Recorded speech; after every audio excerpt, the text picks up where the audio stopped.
ఈరోజు మనం ఎక్కడున్నా, ఒకవేళ ఇంట్లో ఉన్నా, ఆఫీస్లో ఉన్నా, లేకపోతే ఉద్యోగంలో ఉన్నా, లేకపోతే పని దగ్గర అయినా, ఎక్కడైనా సరే మనం మాట్లాడే మాటల్లో దేవుని భయం ఉంటే మన నోట్లో నుంచి అపవిత్రమైన రావు. ఈ రోజులు ఎక్కువైపోయినాయి. ఎలాంటి మాటలు అంటే ద్వంద్వార్థాలతో. ఏ మాటలు? ద్వంద్వార్థాలు అంటే తెలుసా? డబుల్ మీనింగ్ డైలాగులు అంటూ ఉంటాయి. ఏది అంటే డబుల్ మీనింగ్ డైలాగులు. ఇంకో మాట అంటే, ఒక మాట అంటే దానికి రిప్లై ఇవ్వాల్సిందే,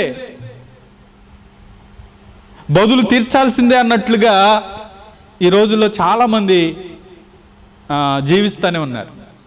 నేనంటాను, దేవుని భయం ఉంటే ఆ మాటలు వస్తాయా? దేవుని సేవకులు మొన్న చూస్తూ ఉంటే చాలా బాధాకరమైనటువంటి విషయం.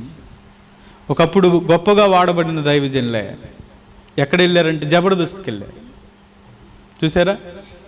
జబర్దస్త్లో వాళ్ళతో పాటు చిందులేస్తూ ఉంటే అసలు అసహ్యం అనిపిస్తూ ఉంది. మొన్నే చీరాలు కూడా వచ్చింది.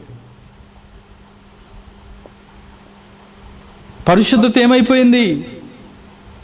అపవిత్రమైన స్థలాల్లో ఎక్కడ ఉండాలో, ఎక్కడ ఉండకూడదో అక్కడ ఉంటే,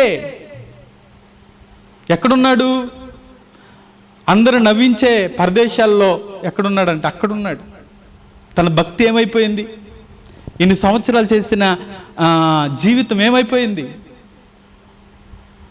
ఈరోజు దేవుని భయం ఉందా?